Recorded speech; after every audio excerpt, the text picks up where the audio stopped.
What's up, everyone? Welcome to the Ableton Music Producer Podcast. This is your host, like always, JNTHN. Today, we have an awesome episode with JNTHN STEIN, also under the new producer name Charles Jacques. He's collaborated with some of my favorite producers like Mr. Carmack, X-Mag. He's also part of the collective of producers called Team Supreme that blew up out of LA many years ago.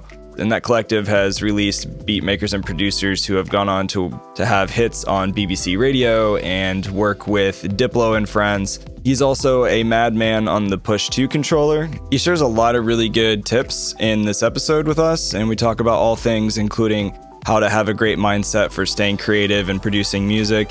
We talk about our favorite Ableton live instruments and effects, workflows using the Push, recording acoustic drums in his house. So yeah, there's a lot of good stuff in this episode. Also want to give a huge thanks to the sponsors for this podcast. Today is with Audient, and if you're not familiar with Audient, they make a lot of really great audio interfaces. So if you're in the market for one, definitely check them out. They've become a key player within the recording world, boasting a competitive range of studio essentials. They released a new generation of their massively popular ID interfaces.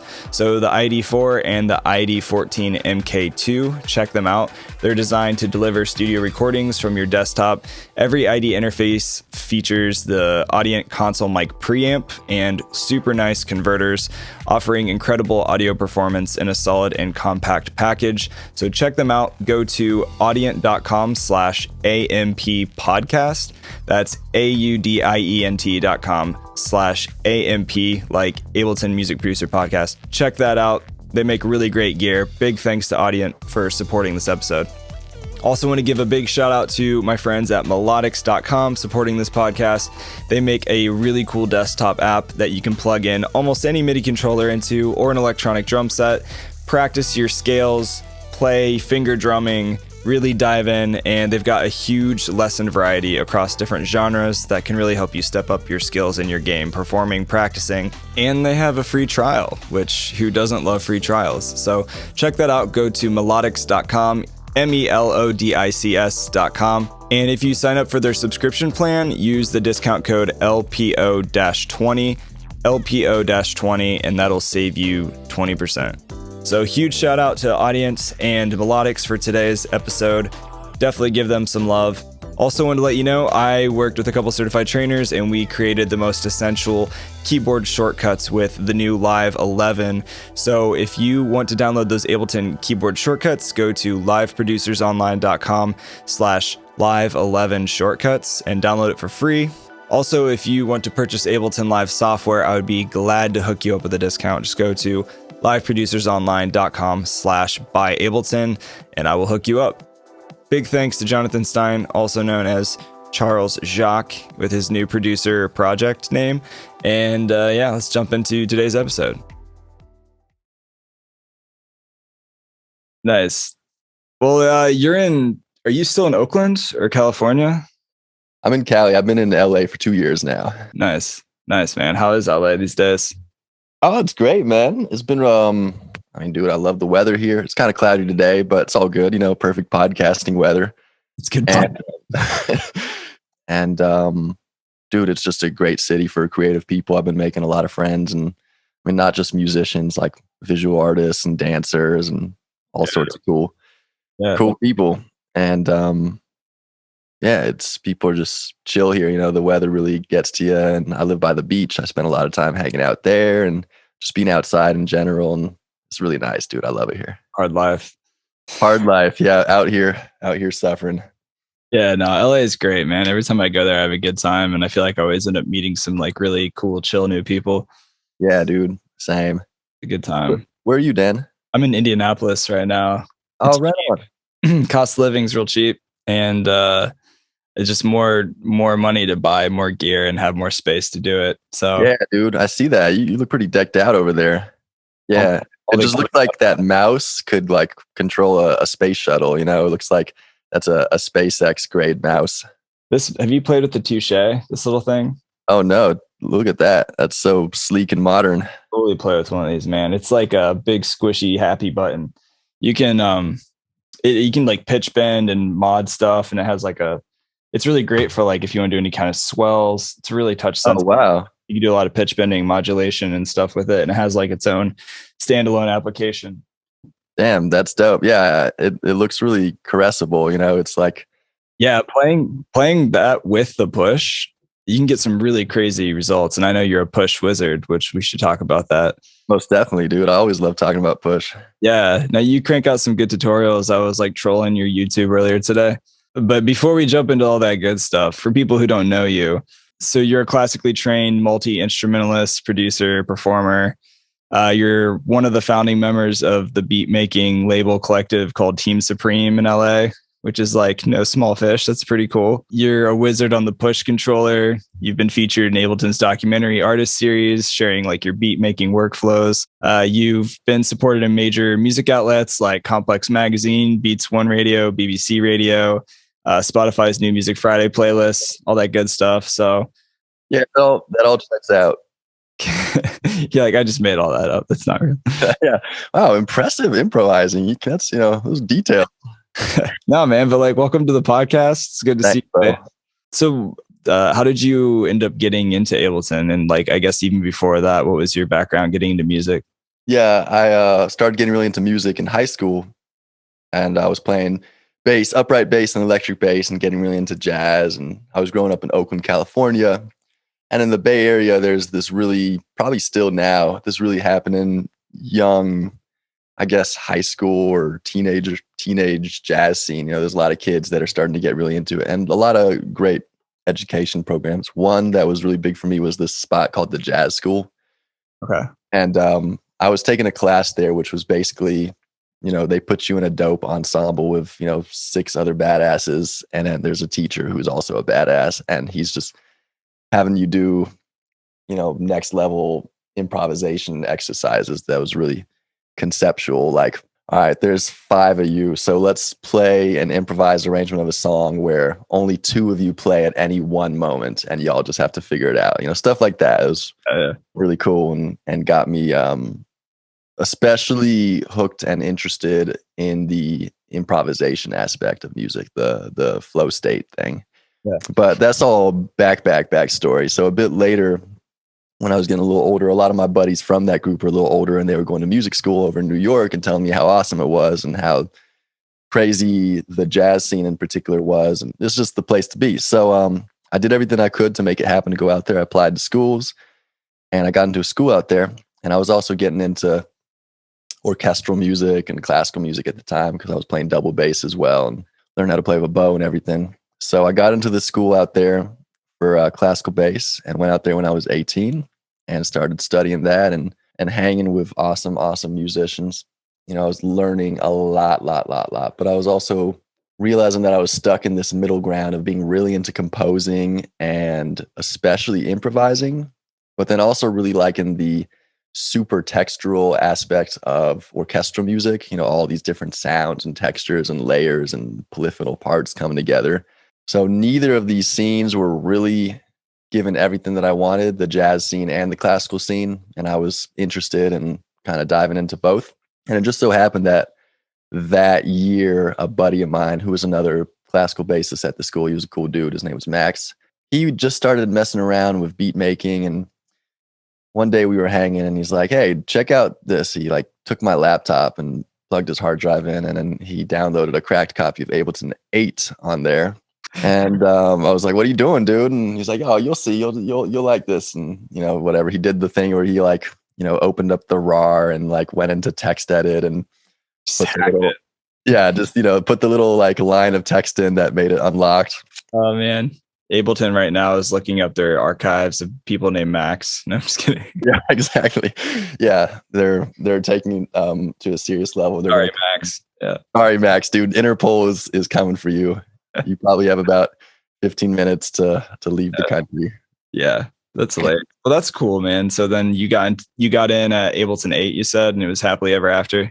Pretty much, yeah. I mean, that's when I got in it. Definitely took a weird toll on my like school participation, because that year especially, it just switched from me practicing my orchestral pieces and doing those homework assignments to staying up till like 6 a.m. making Skrillex style dubstep beats and trying to figure out how to make the best, wub bass and just in on that. And yeah, it was weird. I mean, I can't imagine. I guess I can imagine how little I knew about sound design and production and Ableton in general at the time. But yeah, it was just that pure discovery point where, the littlest things were so exciting. Like, reverb, like, oh, you could change the decay time on reverb, and just going in on that. And, that honeymoon phase of just messing around with Ableton and production. And yeah, it's real. I definitely got hooked right away and had some sort of,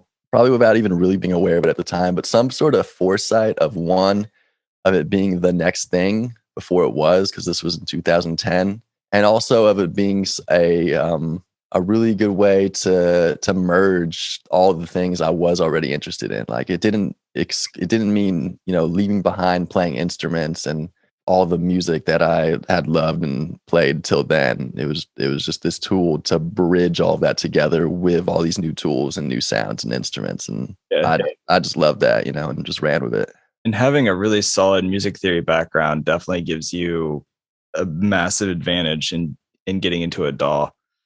Because like the whole sound design and everything, like I know plenty of amazing producers who have complete shit music theory, but like having that going into it gives you like a big head start. I feel like from producing, having the orchestral background, having your music theory really solid and on point gives you a big advantage to just jumping in and then just learning the technical aspects, and it just flows. Dude, yeah, big time. Even in slightly indirect ways, I know that what I was already thinking about as a musician and composer went right to production. Like simple things, when I was studying composition and studying my favorite big band pieces or orchestral pieces, concepts of like, okay, don't have too much stuff in the same register. Like if you have a bass line that's in this octave, then you can't have another melody also in that octave. Yeah, it'll just sound like yeah, exactly. It's just like yeah, exactly. You don't want to just plop a bunch of low end and make it into fart noises. You got to have a little bit of gas down there, but then you also need some tweets up top. Yeah, some things like distribution of sound. I mean, it wasn't dealing with frequency; it was more notes, but it ends up being the same thing. There's only so much space. You can only have so much in the low end, and there's more room to layer stuff as you go up into the higher end. And so all these compositional tools definitely carried over and helped a lot. It was just this zoom in from working with rhythm, melody, harmony to now all of a sudden frequency and tone and volume and texture, that kind of stuff. Yeah, that's true. I mean, a good producer thinks about the entire frequency spectrum, right? And if you look at like the EQ8 in Ableton's EQ8 device, if you just hover your cursor over the analyzer, you can see frequency ranges are locked into an actual note, right? So you just really got all these notes across a big hearing range, and producing to fill those different sections is like a huge thing. Yeah, that's a great observation. This connection between frequencies and actual pitches. And then you look at EQ8 or the Spectrum tool, you look at your track playing, even if it's on the master. And at any given time, there's all these specific notes playing at the same time, even if it is just a sound or even I guess even if it's like a white noise splash, it's actually built of a bunch of chaotic notes happening. It's definitely a mind expanding thing from going from music seen as scales to beyond that, just spectrum, which has notes in it, but yeah, totally, man. There's some really great like little tools out there to help, like, for example, lock in the pitch of your drums, just like little stuff like that. And like your training that comes with that is like really important. Yeah, that's right. Yeah, that's a little pro tip right there. Get your kick drum resonance to being the key of the track. Yeah.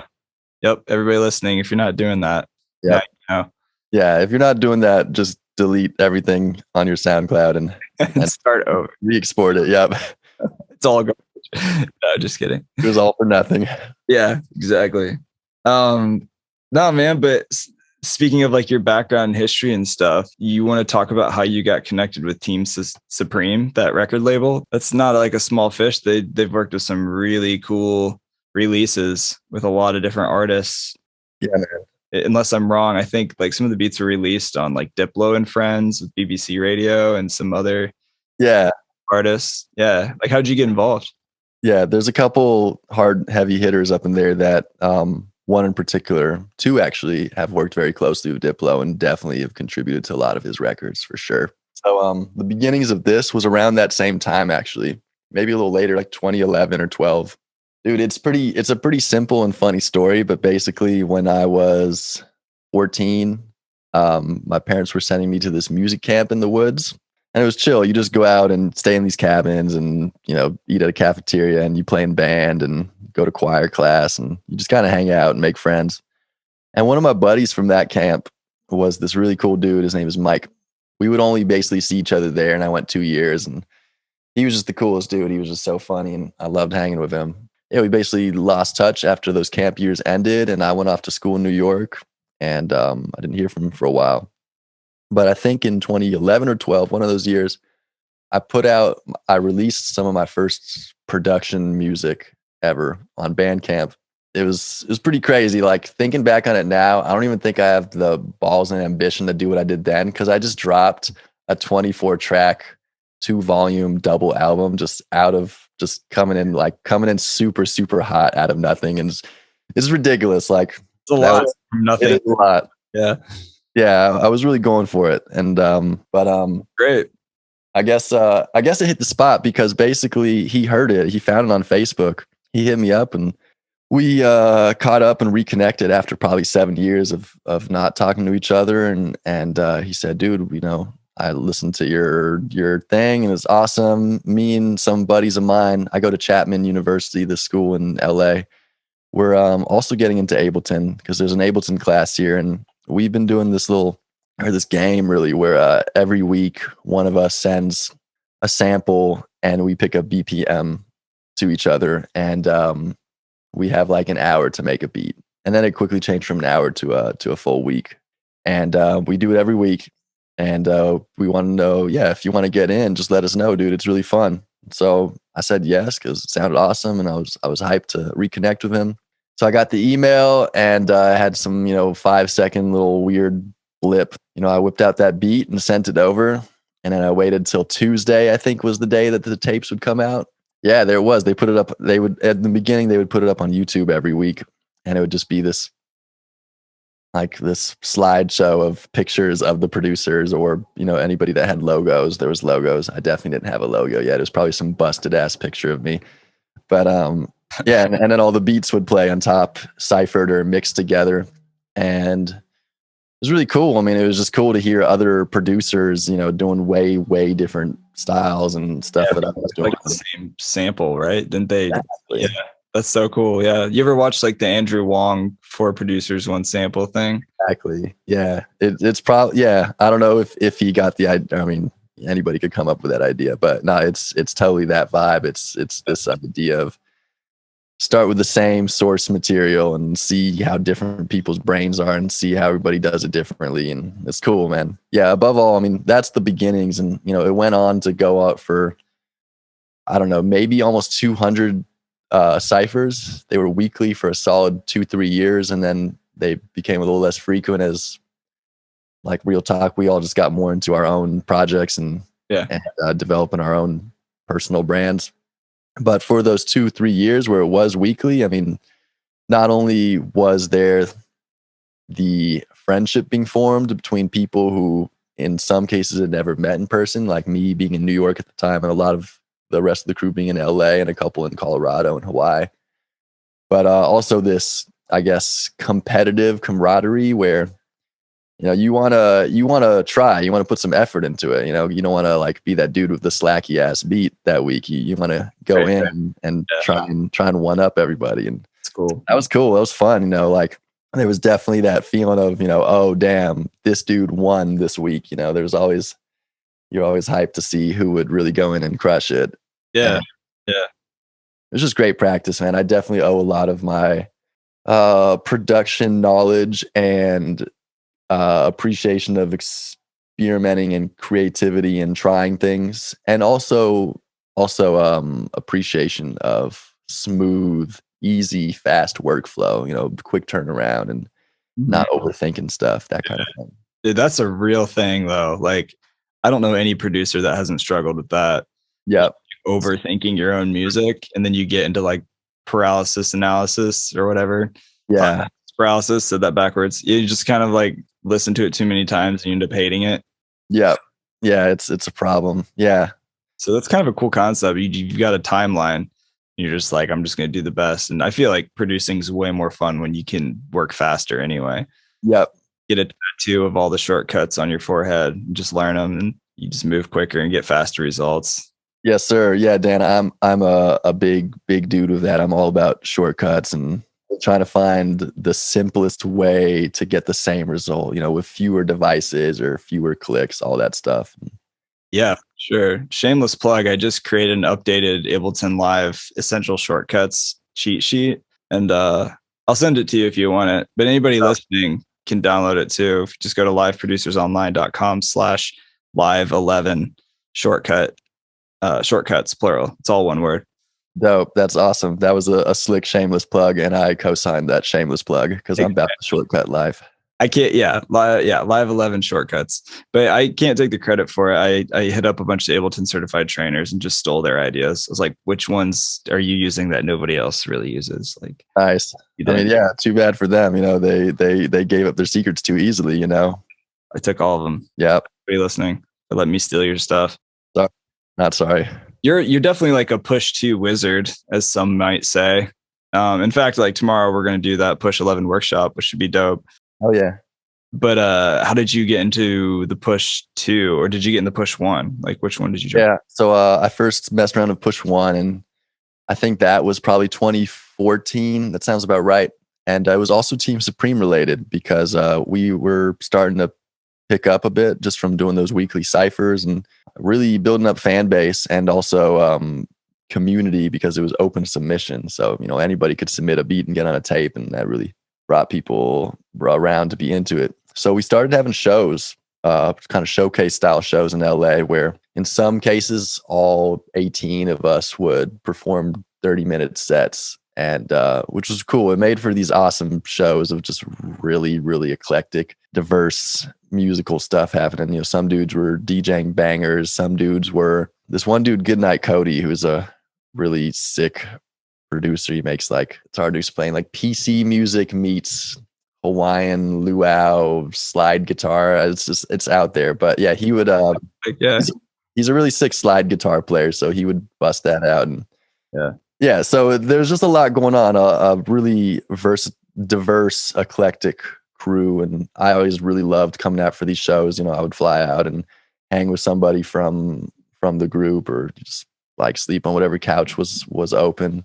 And we'd play these shows, and they were awesome. It's fun, man. So I was, I think it was probably the first one I actually did. Everybody was staying at Kenny Siegel's house, another really awesome lo-fi indie hip hop producer, great dude.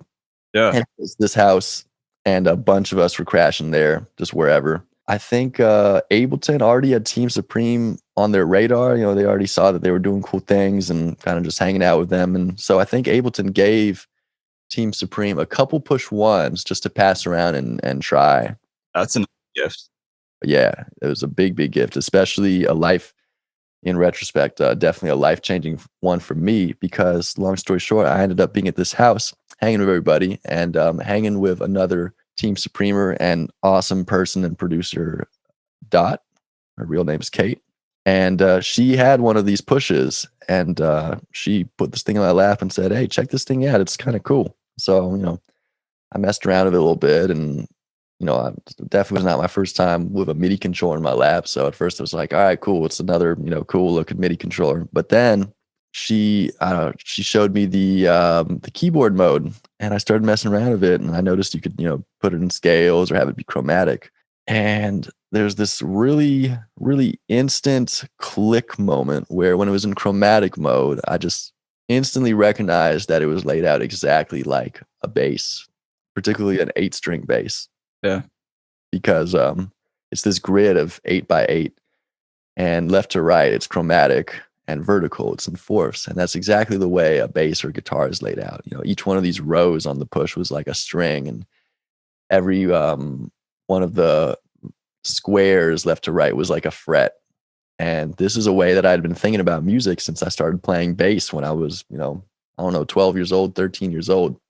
So it was basically the way I saw musical notes in my brain, but laid out a little tiny bit differently from a bass. Instead of it being this thing that you hold in your hands and play with one hand, it was laid out flat in front of you and to be pushed like piano keys. And yeah, I just understood it because it's how I was thinking already since I started music, like I said, 12, 13 years old. So there was just this instant click point for that reason. And happily ever after. yeah, dude, definitely. I definitely fell in love with it just conceptually because I never played a keyboard instrument like that before. And so I quickly worked it into my set. At the time, I was just starting to mess around with live improvised beat making for my shows. Yeah. And so I brought the push and set it up, and I used it to probably play some super bootsy basic piano part on a beat. This dude there, who has now become a very good friend of mine, and he's a great dude, and he's been a big blessing in helping me work with Ableton and do cool things with them time and time and time again. His name is Cole. He was in the audience and he saw me do that, and he came up to me afterwards and said that he loved that I was messing around with push and playing it like a piano, and he offered to send me one out in New York and let me mess around with it in exchange for me, giving him some feedback on it. So I said, hell yes, yes, yes, yes, yes. So he sent one out. At that time, dude, I was just about the push life. I was basically waking up and chilling in my basement studio. This was out when I was living in Williamsburg, Brooklyn. We used to go to party of my friends in Williamsburg on the weekends. Oh, good times. Very good times, dude. That was a great walk around hood. Yeah.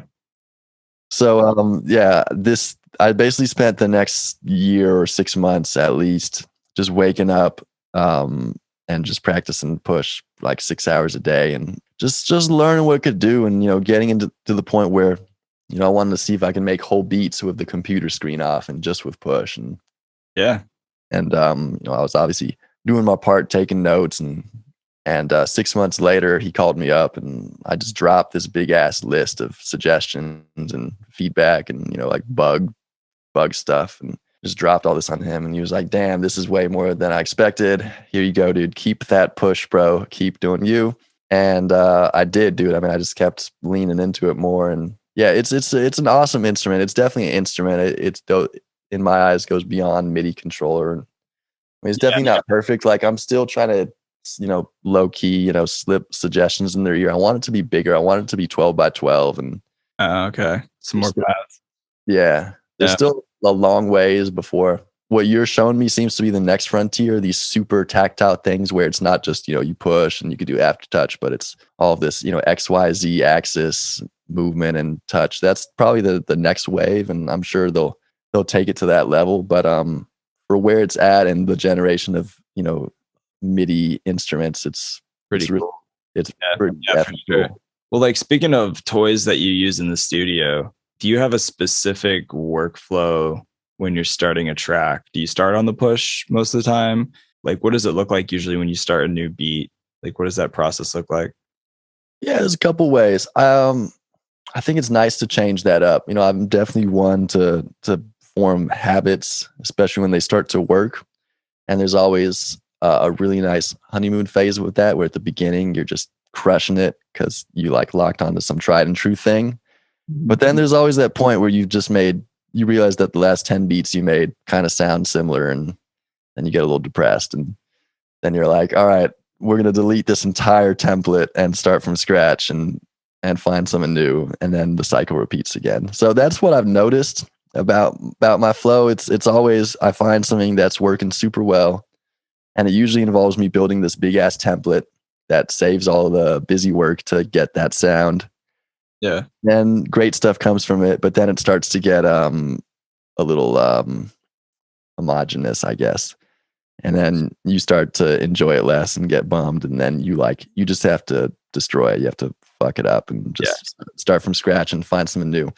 So so that being said, I guess I would categorize maybe a few different ways I make beats. There's definitely And nowadays I see the push beat making workflow as a much less, super detailed. It's not about, a super detailed, very acute sound design, a lot of fireworks and spectacular moments way of producing. It's like a very chill, just interactive, hangout type of way. Like it's great when homies are over, especially like musician friends and non-musician friends. They always they come over and I'll mess around with the push, and they're always really mesmerized by it. Just as one is a visual thing, but it just looks pretty. Like I agree, dude. It's inviting. You just want to hug it. Yeah, exactly. It's very cuddly. It is, and has really nice color palettes. Yeah. But, and so in terms of the workflow, I make a lot of really casual lo-fi beats these days, and I don't really even, I guess in a good way, take them that seriously, and it's making them definitely hit the spot in terms of just being very chill and relaxing. But a lot of them will just have 4 tracks basically, that 4-track archetype of drums, bass, chords, wild card, I guess, lead or whatever, anything textured. Lo-fi is usually pretty minimal as far as how many instruments are really happening at once anyway. Definitely. Yeah. As soon as it gets dense, you definitely lose that mood pretty quick. Yeah. So I love the push workflow for that. I mean, it's great.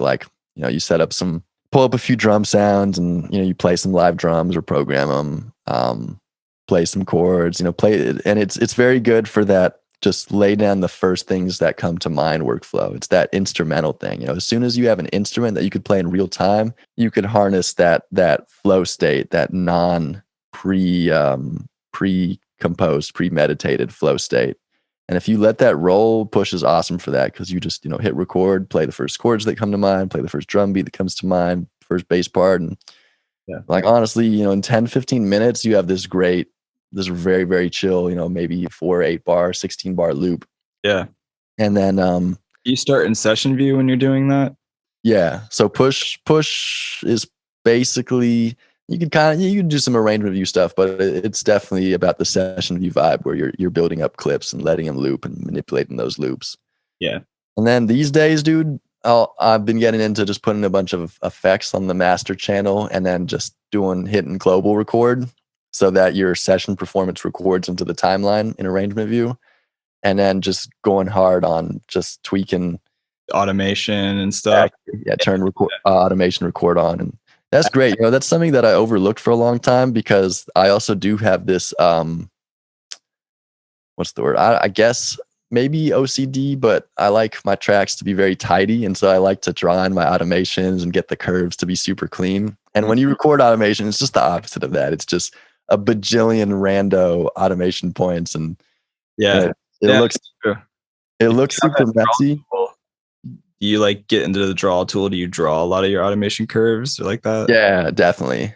Yeah, and I'm really into getting curves, because a lot of the time a curved automation is really hits the spot. Getting acceleration with the rise of a filter or something like that. Yeah. But now I'm kind of just letting that go and just rolling with the beauty of doing it live, because once again, dude, you could spend hours composing and tweaking and thoughtfully making all these things happen, or you could just hit global record and just twist some knobs and basically get the same result and get that kind of through composed flow state, not loop thing, which is kind of the goal. That's kind of what takes you from being a beat maker to a producer. Any beat maker can make a good loop, but a producer has to take that 4-bar loop and make it never sound the same twice in a 2-3 minute track. And that's a great way to do that. Just have dynamic effects happening on it. So that's one way of making beats. And another way, if I was going the other route, and I know all right, this is going to be a serious track with you're going to try and drop some jaws and, psych people out. Then it's all right, well, let's start with, I guess, the most important of the track. And it's not the drums or even the bass, although those have huge roles in the track. It's that wild card sound. It's that weird lead thing that just sounds kind of different and is going to kind of be the focus. And sometimes you just mess with that first before you even have a beat or drums or a tempo even, and trying to get a weird sound. Because honestly, once you get that, then a lot of the work is done for you. You know, once you have a great sound, then the rest feels pretty easy. Yeah. Yeah, that's true. That like lead, stick out in your face, hook, whatever that is. That was like I watched a video of like a G6. You know that song that like went viral a long time ago? Yeah. I actually met one of the guys that like helped produce that track. But we were at the bar and he was like, yeah, I just basically dragged like a MIDI clip onto the wrong track, hit play, and then ended up selling like, you know, made millions of dollars on the track. Wow. It's like Damn. that little bam, bam, bam, bam, bam, bam, bam, but that was not supposed to sound like that. That was an accident. It just turned. Oh, damn. Yeah. Damn, that's dope. Yeah, that's But a good happy accident right there. so you're into making a lot of lo-fi and stuff these days. Do you have, I mean, obviously lo-fi like stands for like low fidelity, right? Like just making stuff kind of sound old or like a little kind of like warmer and shittier, just in lack of a better way of saying it.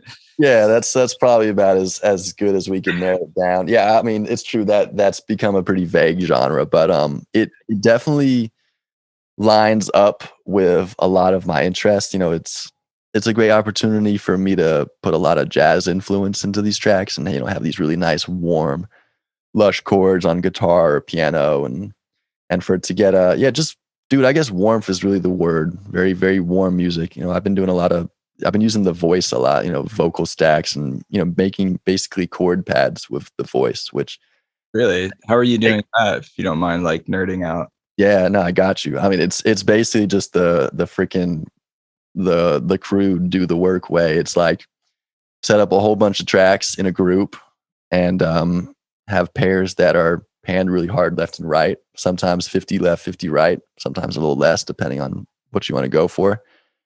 And then you basically just have to sing all the parts of the chord. So like, you know, if you know what the notes are, you could just start singing them, or you could a really helpful way to do that would be to first play the chord part on a piano or any MIDI polyphonal instrument, get those chords to sound really good, and then just go in there and you could even just solo just the top note of all those chords and learn that and then sing that.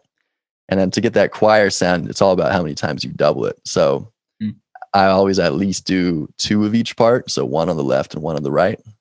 And then there's a big, big difference between 2 on each part and 4 on each part. Once you do 4 on each part, it starts to sound like real, real, real lush. So if you're willing to do twice as much work, it's definitely always worth it.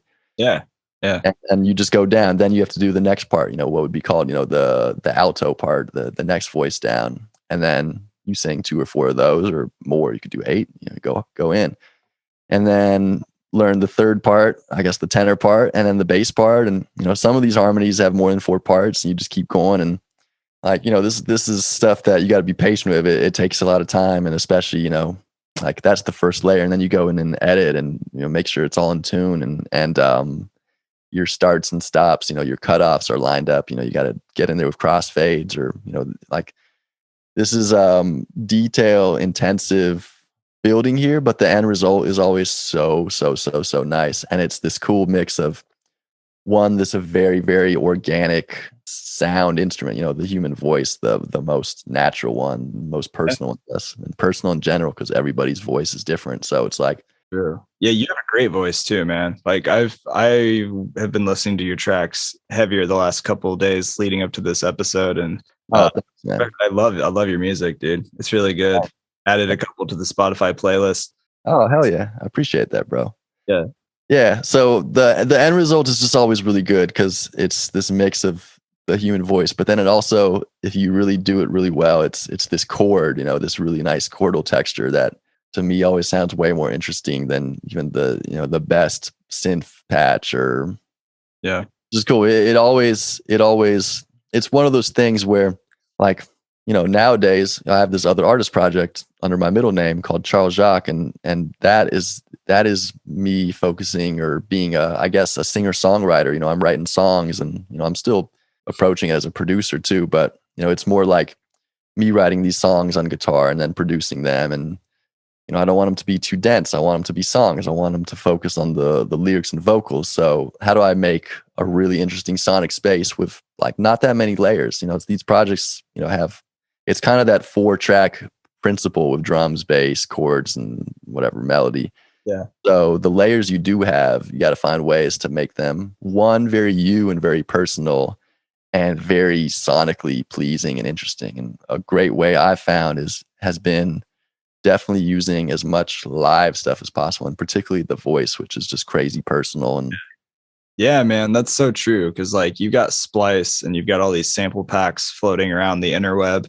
After a while, yeah, it's funny how often I hear like the same samples. Yeah. Which is still cool. Like I think for anybody starting out, like it's a good way to get quick results. Hell yeah. And just kind of to get music out there in the first place. But I totally agree with you in the whole mindset of having a whole new level of originality as an artist and being able to separate yourself from like the noise of all the music out there. If you can create a lot of your own sounds or play live instruments from scratch, it does have like an organic richness to it that I feel like stands music out from other music. Yes, big time.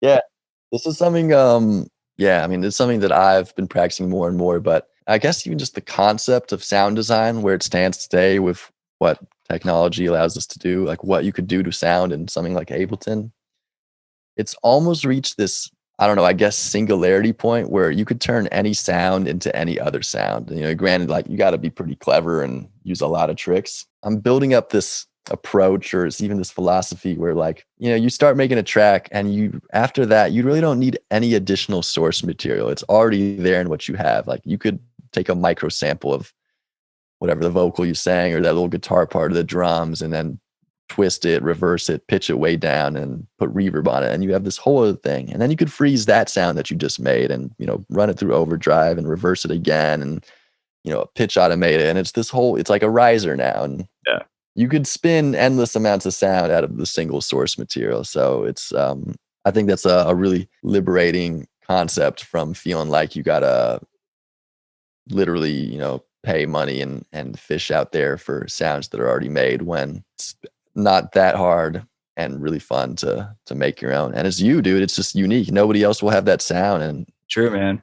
Part of you. That's true. That's one thing I love about the drum synth series that came out. I think it was Ableton 10. Oh yeah, dude. DS kick, DS snare, the whole DS series. It's so nice. You can dial all the drums in by key real quick, and it's just you can make and dial your own sound from scratch. Dude, yeah, I fully agree, Dan. I actually love that DS clap. I think it's one of the best clap sounds just in terms of just the tone and sonics of it. It's so good. It just has that perfect crispness and crunchness.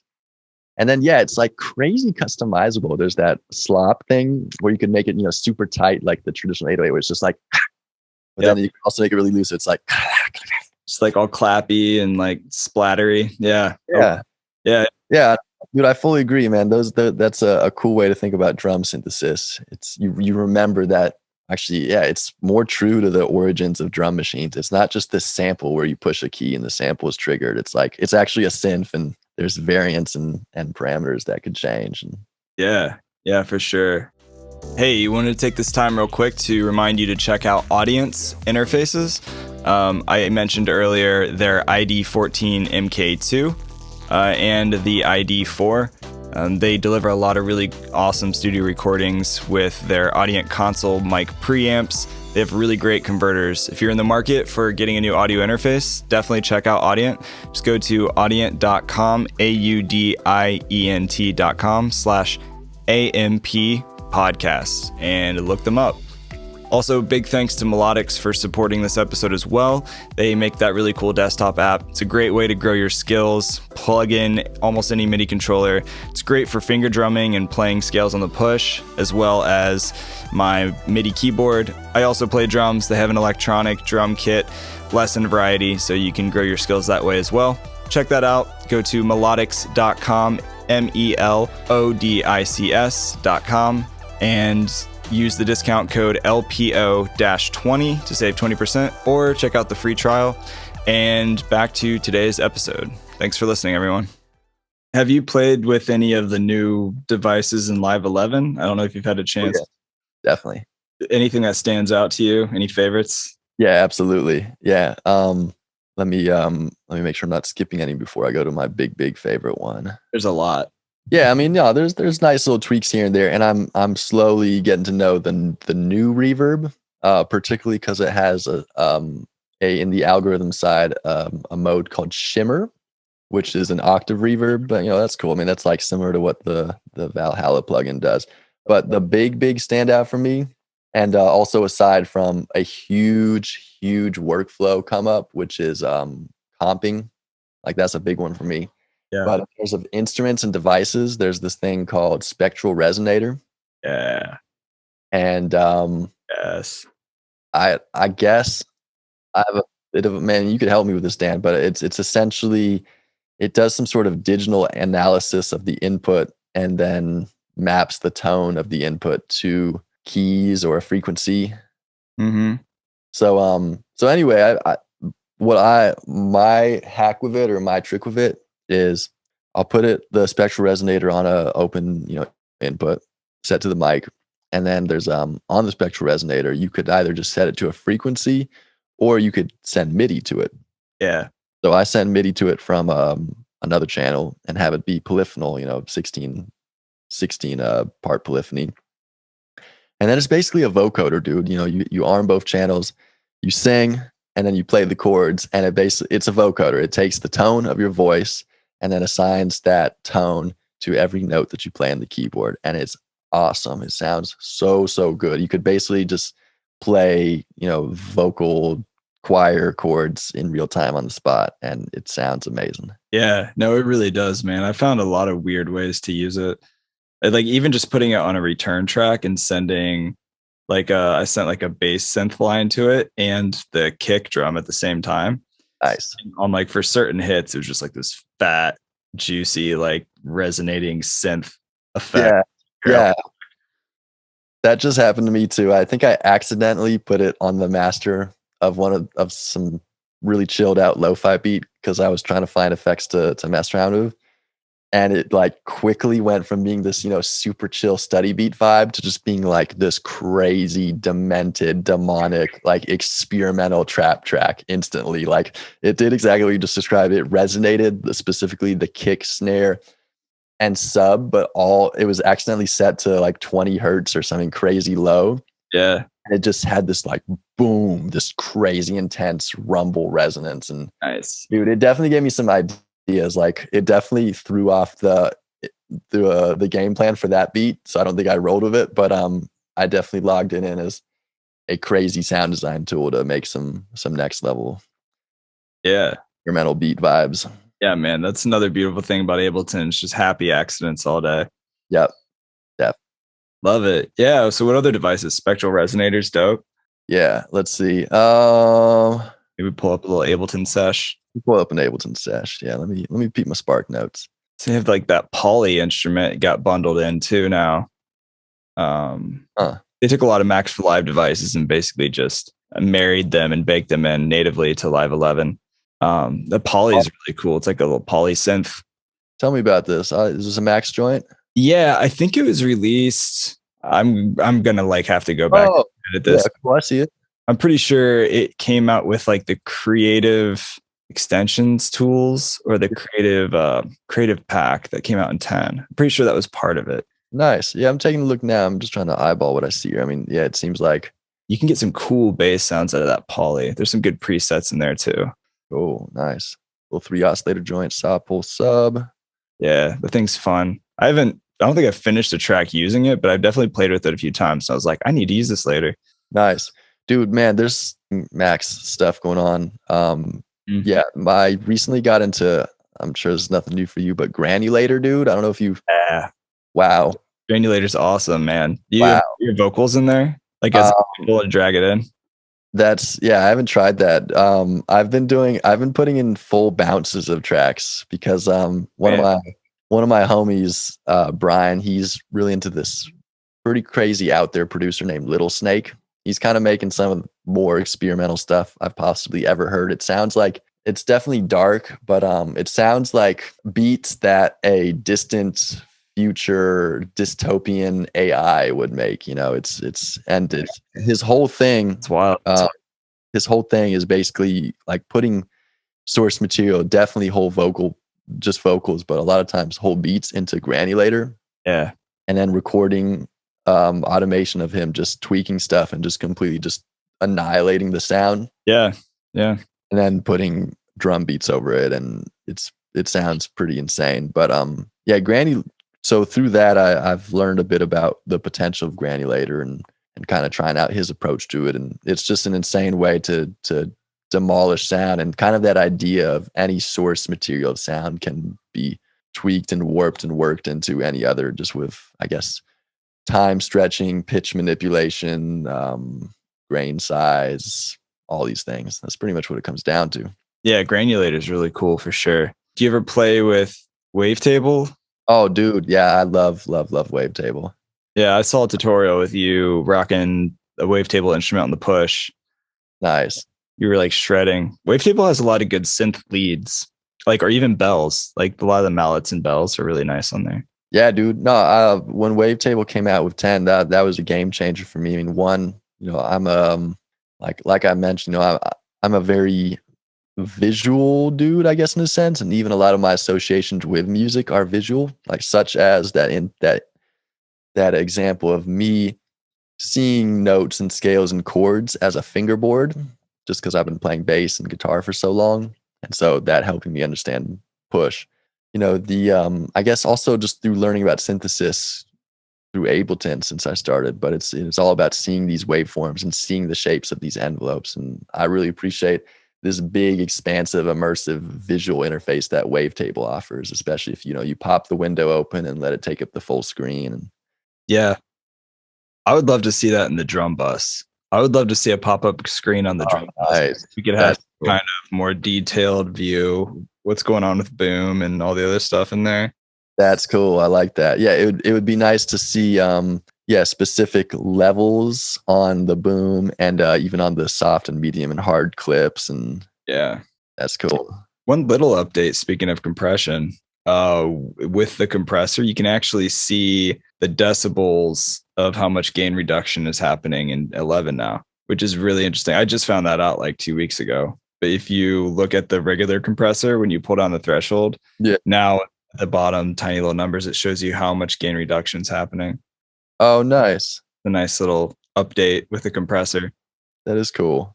One of the paradoxes of compression right there. You're doing this thing to make it louder, but actually what the thing is doing is making it quieter. Yeah, that little sneaky makeup gain will trick you. Exactly. Yep. Exactly. I usually turn that off, and then if I decide to use it, I'll turn it on after I hear what it sounds like when it's. Oh yeah, for sure.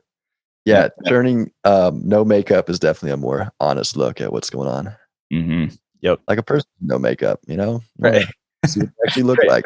You're right. It's just very honest. You wake up in the morning and you're like, this is scary. I need to fix it. You got to know what you're going to wake up next to for the rest of your life. You know, you got to see it with no makeup. Yeah, this is real talk. Do you have any other like favorite effects or reverb or other things you talked about? Yeah, let's see. I've got it open. A big one for me because I'm into the more kind of like live electro acoustic type instruments. Electric feels to me like a big one that's slept on. Yes. And I think it's a fantastic way to make a lot of different types of Rhodesy, Wurlitzer-y type sounds, you know, and get really specific about the pickup placement and stuff.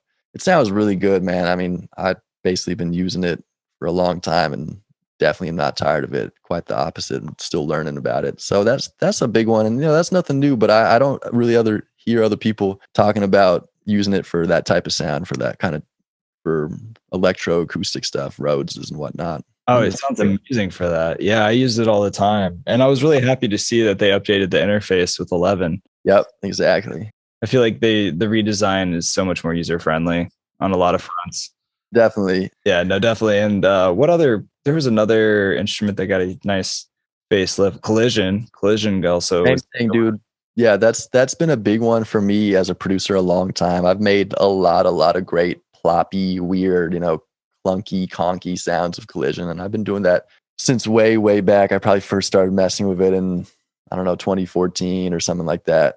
And you use it specifically? Because I honestly haven't played with it a ton, but the times I have, it just seems like it works best on like percussion-y kind of stuff.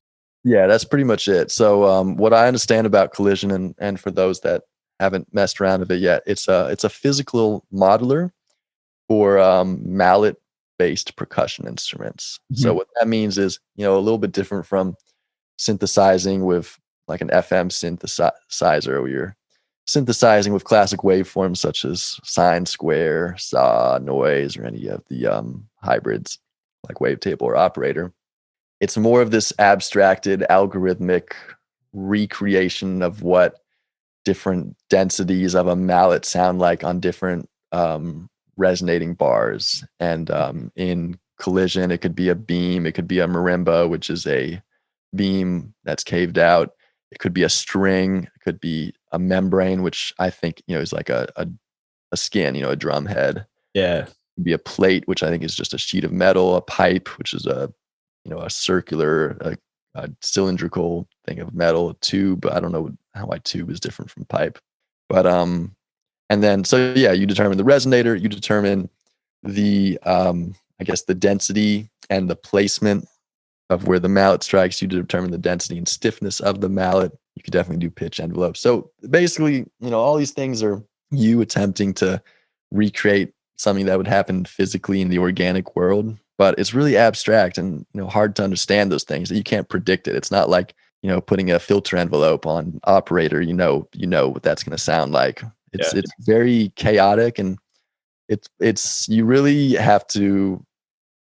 just kind of have to go in there and just tweak and touch knobs and kind of gradually stumble onto something you like. I wouldn't really say there's too much method to the madness. Just turn knobs until it's cool.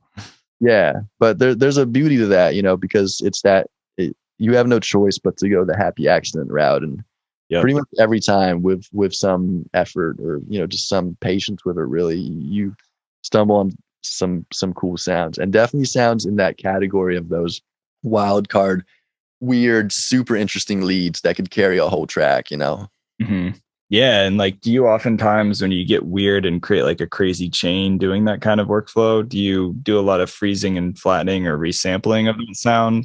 Yeah, that's definitely something I wanted to talk about. That's been a big one for me in these past recent years. Like all these things we're talking about, making a great sound of Collision, or even laying down a great pad with wavetable or electric, or even a sub. Do that could essentially be step one. Then you could always, once you freeze and flatten to audio, it opens up this whole other palette of tools where you could start warping and reversing and slicing and chopping and pitching, and that's where, once again, you could take that 4-bar loop of that Collision lead, flatten it to audio, and then just keep duplicating it and do something completely different to it every time, with just even the most simple audio manipulations that always sound awesome. Highly recommend just letting it go, like committing to your parts from MIDI, even if you don't feel that they're perfect. Like, trust me, dude, you'll make them sound awesome. You will have them do what they need to do. Get to audio as soon as you can, and just start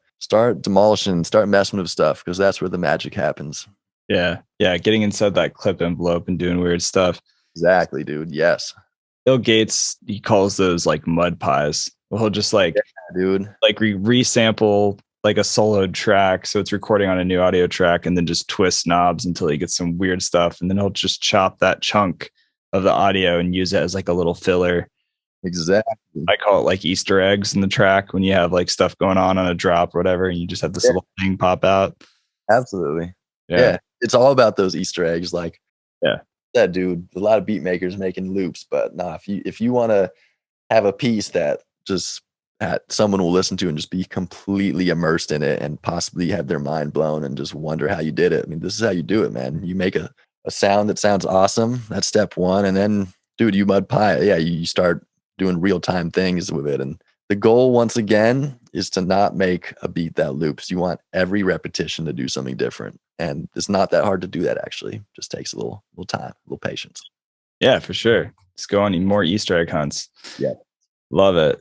So you've collaborated with a lot of dope artists, one of them being my favorite. I don't know if a lot of people on the podcast have even heard of them or not, but XMag. Nice. I saw you did a collab with them. That's really dope. Who are some of the favorite people you've collabed with over the years? That was definitely an awesome one, just because they're really, really chill dudes. And I just remember we had a great hang chilling in my basement studio. And they're also dudes that are really nice on their instruments and also have nice Ableton game, and they're just chill, you know? But I've done a couple tracks with Mr. Carmack too, and those were also memorable experiences. There's one that's been released, which I think is awesome. And in the few instances where I've had the pleasure to collaborate with him, it's always pretty eye-opening, because he takes, you know, these things that I'm dropping right now, at least verbally, and, you know, things that I really idealize about production and composing in general. I mean, he goes all the way with those. He's like the most chaotic producer I've ever seen, and in a sense, like the most improper, you know, weird, glitchy, hacky techniques on Ableton, like the weirdest stuff that I would never think to do. Like, I just remember him, you know, working on this sound, and, you know, I thought it was a cool sub sound. You know, it was like this really cool one that I had made with it was a pre-wavetable operator. And then he just goes and flattens it, and then like puts a whole bunch of other effects on it and makes it sound like this other thing. And then he puts like 6 corpuses in a row on it, and it just like keeps getting more goopy and goopy and goopy. And then he'll flatten that, and then, you know, like pitch it up, and then it's like not even a bass sound anymore. And it's just basically just nonstop that. It's super. That's the way I see it. It's super chaotic, and it's very fearless. He just has no fear to just go in and destroy sounds and possibly find new cool sound, and, you know, sometimes not, and it's all good. And, you know, that's why his music sounds so wild and imaginative, and very original because of that.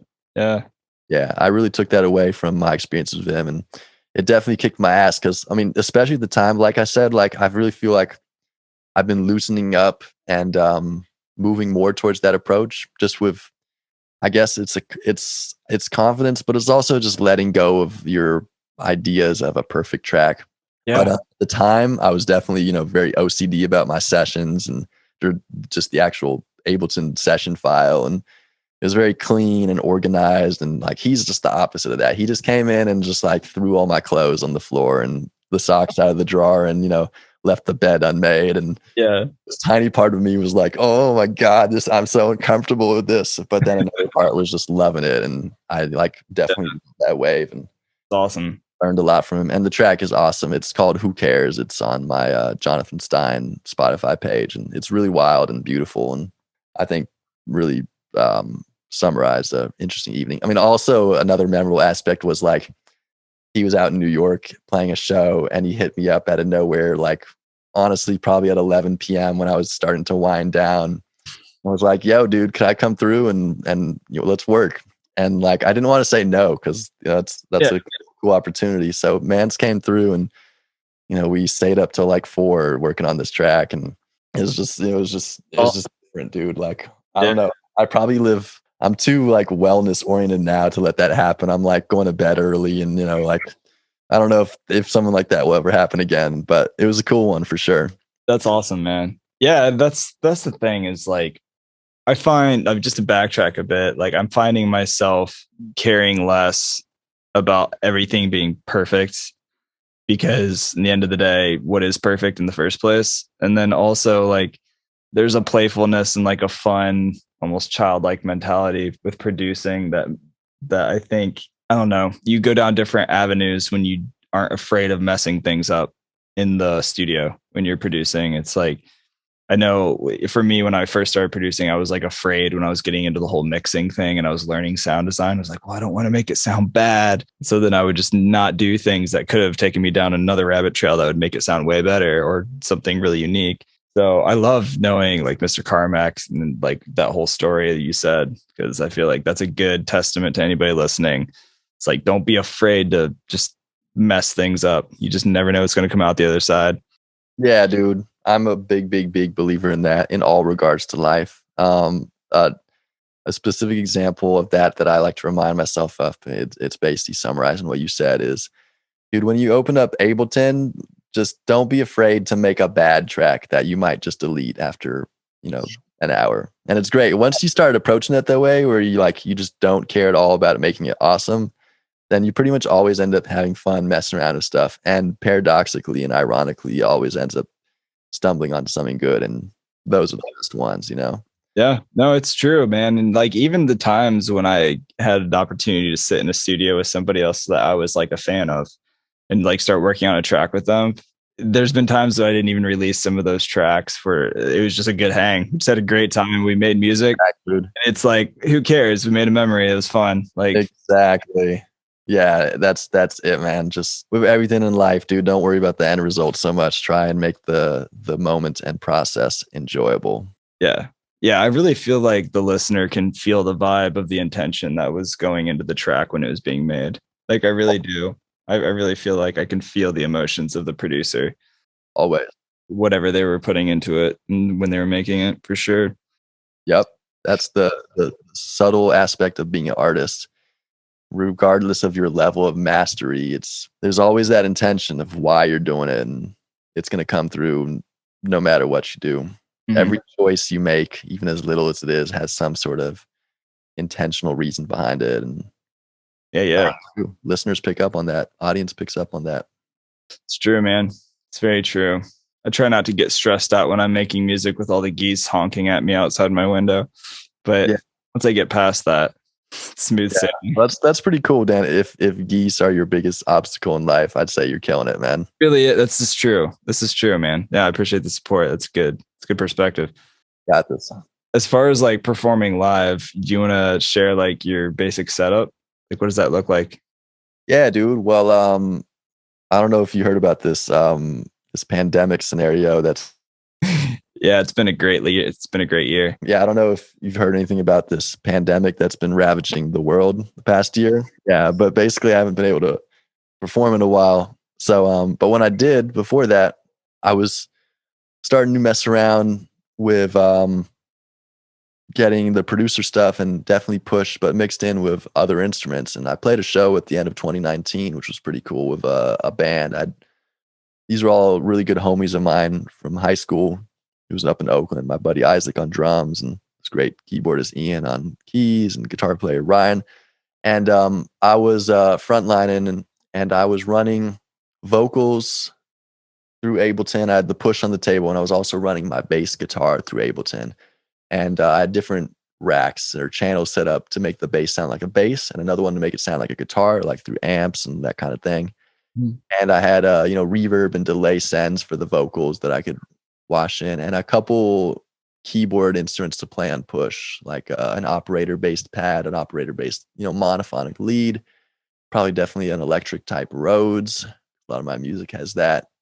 And so that was cool. I mean, that's an example of me integrating the instruments that I play and my use of Ableton and push in a live multi-musician setting. Now I've been making videos, honestly, just straight up for Instagram, because I've just kind of accepted, like, all right, well, this is where we're at now. This is basically the performance venue, freaking. It's true.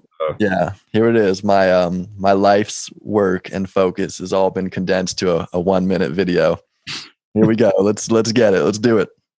Yeah. So, are you on the TikTok thing too, or are you trying to avoid that route? It's mixed feelings, dude, because yes, obviously I'm trying to avoid it, but that's the other part of me is like, God, why haven't I gone viral yet? God, jeez, man, I'm telling you, it's the future. Maybe I don't know. It's all good. There's like some 15-year-old kid who's like a bajillion times more famous than me because he has a parrot that like he got to sing for like this one video. Exactly. Yeah. I'm out here like dedicating my heart and soul and life to my craft, thousands of hours of work. Yeah. But it's all good. I'm not mad about that. I'm just, gonna. It's funny how that works though. Yep. I'm just gonna strangle his parrot sometime. But, so now I'm messing around with, I've been getting really into playing drums. I've got this nice drum set, and kind of kit do you have? I'm a drummer, so I could talk about Oh, dope, Dan. That's what's up. Yeah, let's talk.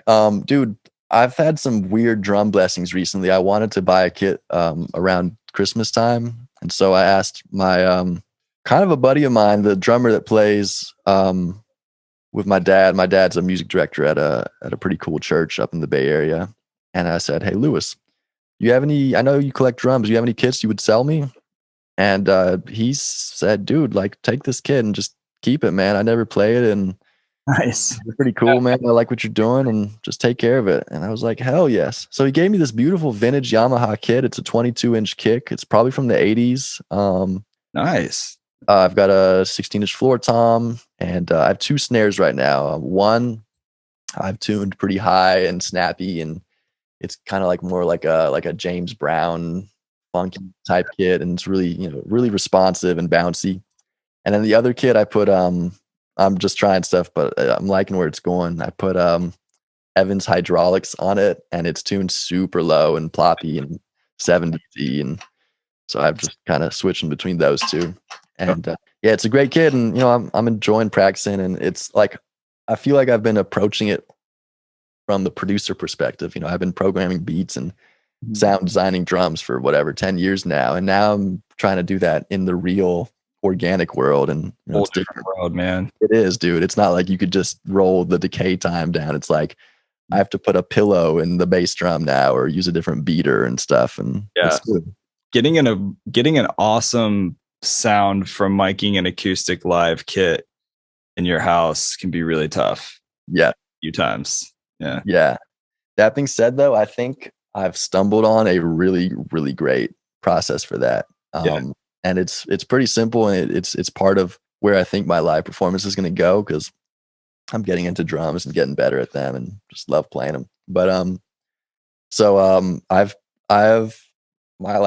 have 3 mics in my cabinet right now. This one right here, this cute little blue baby bottle, which I love. Had a long time. Yeah, it's the jam. And my dad, he hooked me up. He gave me his 2 Neumann KM84s, which are like, serious OG Neumanns from the 80s. And yeah, they're tight. So I just have them on a boom at right angle like this, but I point them. It's crazy. I mean, I guess I could maybe show you, but yeah, let's do it. There she is. Yeah. So it's like it's basically pointed down right above the front beater, the batter beater of the kick. Yeah. Almost right next to where the floor tom and snare is. Nice. And so what ends up happening is you get this close mic sound for the snare, close mic sound for the tom, close mic sound for the front batter of the kick, which like tons of low end going on there. And also, nice thump. And then you definitely get but you end up getting a very nice right amount and an indirect miking of the upper stuff, the hats and cymbals. And dude, so you basically just take that and then run it through drum bus and like definitely give it some drive so it sounds punchy. Yeah. And then dude, just with the transient, like you turn the transient down to the left, and then you get this super clean, gated, funky, tight, sound, and it sounds awesome. Yeah, I love it. I do kind of a similar approach where I just do close miking on the individual drums like you did. And then I'll have one overhead farther out just to capture the room. Nice. And then I'll use drum triggers. Like I love Roland's into a brain. And I don't know if you know Ableton Drummer. He was just on the podcast. But Toby talks a lot about like drum recording. He's an Ableton wizard. Makes a lot of Macs for Live devices for like drum rack programming, and especially using triggers with different brains. He has patches and stuff that work really well with that. Oh, nice. Yeah. Ableton Drummer, that's his thing? Yeah, AbletonDrummer.com. Toby, he's like mad scientist of a German engineer from Berlin. He's a cool dude. So yeah, I mean, that's say no more, dude. If he's from Berlin, yeah, not Berlin, but I think he's like 2 hours outside of Berlin. I don't forget where he's from. Nice. Yeah, I'll creep that for sure. Do it. Yeah, man. So you talked about your live performance. I guess what's the future projects you have coming up in the near future? Anything you want to share, talk about, people can look forward to? Yeah, definitely. Well, some of y'all might know I have 2 projects right now. So one One of them is JNTHN STEIN, which is basically just a pleasure project for me at this point, and I plan on releasing tracks as they come. And definitely got one lined up for soon. And but I've also been leaning pretty hard into this new persona under my middle name, Charles Jacques. And this is, to recap, this is me exploring a singer-songwriter personality, and it's very sensual and warm and expressive and emotional, and you know, it's this kind of this softer, more personal, intimate side to, I guess, a lot of that other side of me, which is crazy and zany and wild, and is more, I guess, JNTHN STEIN. So I don't know. I'm just weird like that. I guess I'm schizophrenic, I guess, because there's two of me. I get it. I think that's cool having like another project. You know, once you kind of identify yourself as like a genre or the style that you produce for a while, people get to know you for that. Yeah, exactly. Another project that you can use as another outlet for another vibe that you're really going for. Yeah, which, by the way, side tangent, actually is an idea I really like that I didn't quite understand the appeal of for a long time. But yeah, for those of y'all who are really eclectic and into a lot of different things, like just have different projects, different personas, man, and just go for it. Lean into all of them. Yeah. This new one I've really been immersing into this past quarantine, this past year basically, and I made a whole album, and I'm gonna be dropping it mid this year. I've got a new single coming out maybe in a month, and also a hand-drawn animated cartoon music video, which I've been basically drawn by hand and just taking like screenshots of or photos of, and it's gonna be really, really dope and really, really cute. Actually, it's this short story about these two kitty cats, and they have this little meet cute, little cute date together. And the song is really cute too. Yeah, I've been getting into some different stuff this year. It's awesome. But yeah, basically, I also just released a song on Valentine's Day called "High."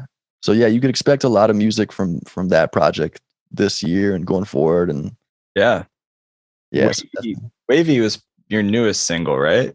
Yeah, that's right. That's my newest JNTHN STEIN single that came out earlier this month too, actually. Yeah, it was dope, man. I listened to it twice today. It's a great song. Thank you, bro. Yeah, it's good stuff, man. Cool. Well, where's the best place for people to connect with you in the long term if they want to hang out and stalk you? Yeah, definitely. I'm all about that. I definitely want people showing up at my house, peeping through my windows. But no, I'm just kidding. Yeah, let me give the home address. Might helpful if you get the social security number. I got you, dude. Yeah. Credit card.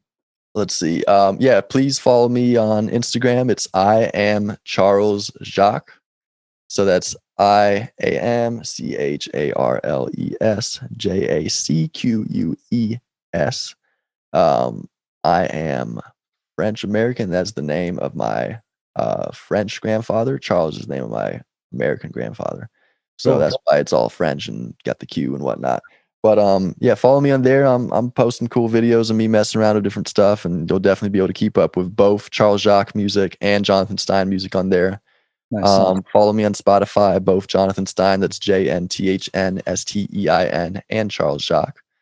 And I also, for those of y'all who want to learn more about really any of the stuff me and Dan have been talking about today, I also basically have a music school through Patreon.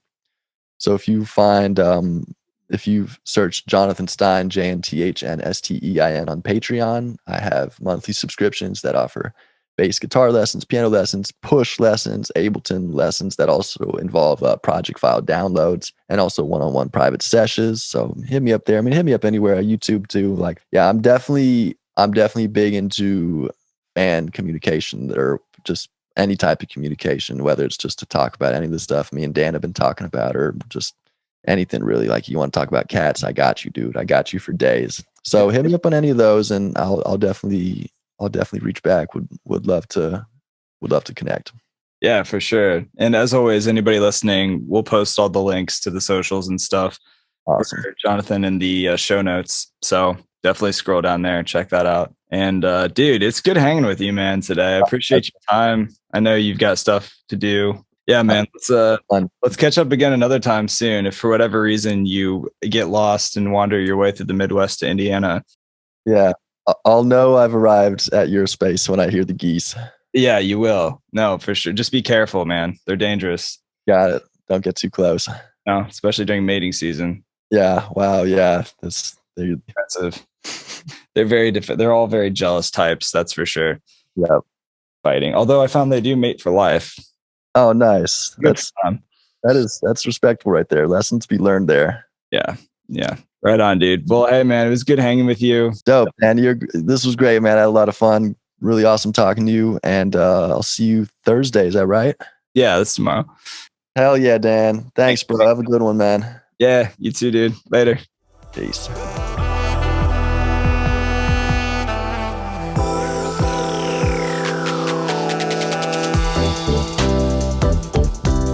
Yo, thanks everybody for listening to the podcast. If you would do me a favor, make sure you hit follow, like, subscribe wherever you are listening.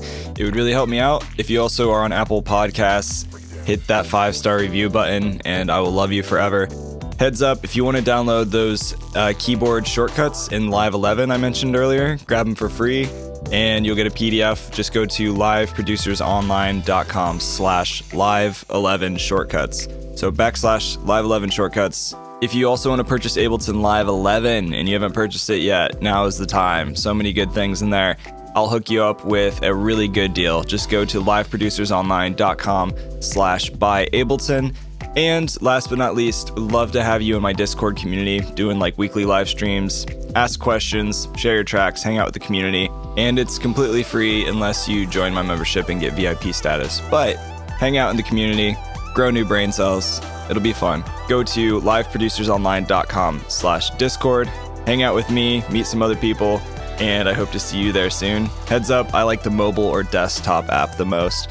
The browser's kind of wonky sometimes, but hope to see you on the other side. Much love, everybody, and I'll see you next time.